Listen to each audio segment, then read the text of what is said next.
आमदार चेतन तुपे सध्या आपल्यासोबत आहेत, आपण त्यांच्यासोबत चर्चा करूयात। दादा, जे आता विधानसभेला आपल्याला यश मिळालं आहे, जो आपला विजय मिळाला आहे, या संदर्भात आपले जे विरोधक आहेत प्रशांत जगताप यांनी आपल्या विरोधात म्हणजे जे मतमोजणी झाली त्यासाठी रिचेकिंगसाठी अर्ज करण्यात आला।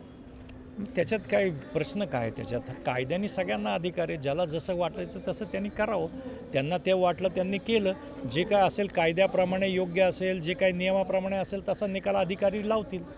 सध्या पुण्यामध्ये फुलेवाड्यामध्ये बाबा आढाव हे सुद्धा आत्मक्लेश आंदोलनाला बसले आहेत। त्यांचंही असं म्हणणं आहे की या निवडणुकीमध्ये खूप मोठ्या प्रमाणात ईव्हीएम घोटाळा झाला आहे किंवा पैशाचा पण मोठ्या प्रमाणात वापर करण्यात आलेला आहे। एक गोष्ट आहे, ही जे आहे त्याच्यामध्ये हायकोर्टाचे, सुप्रीम कोर्टाचे, इलेक्शन कमिशनचे गाईडलाईन्स आहेत, नियम आहेत, कायदे आहेत। शेवट आपण संविधान मांडतो, कायद्याप्रमाणे राज्य चालतं, त्यांना त्यांचं म्हणणं मांडायचा पूर्ण अधिकार आहे। बाबा आढाव मोठे नेते आहेत, ज्येष्ठ आहेत, आम्ही त्यांच्या मार्गदर्शनाखाली काम करतो, त्याच्यामुळे त्यांनी मांडलं आहे, जे काय असेल ते बघून घेतील जे अधिकारी आहेत।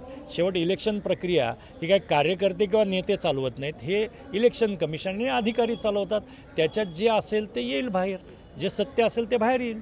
शिवसेनेच्या प्रवक्त्या असलेल्या सुषमा अंधारे यांनी असं सांगितलं की जे आता स्थानिक स्वराज्याच्या निवडणूक आहेत त्या जर बॅलेट पेपरवरती जर झालं नाही तर आमचा निवडणुकीवरती बहिष्कार असेल।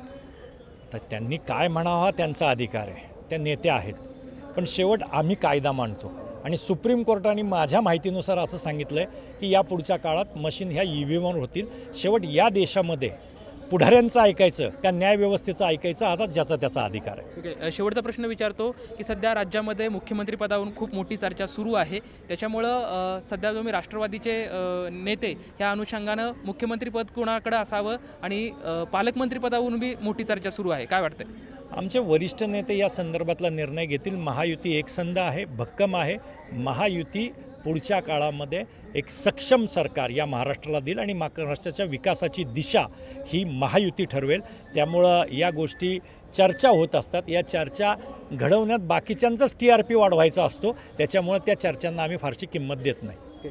महायुती एक संध आहे आणि चर्चा करून आम्ही मुख्यमंत्रीपदाचा निर्णय ठरवूयात, अशी प्रतिक्रिया या ठिकाणी आपल्याकडे चेतन तुपे यांच्याकडून पाहायला मिळत आहे। लक्ष्मण जाधव, TV9 मराठी, पुणे।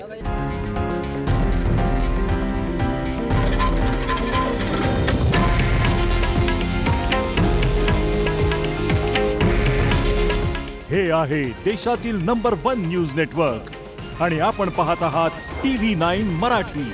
काळजी तुमची, हित महाराष्ट्राचं।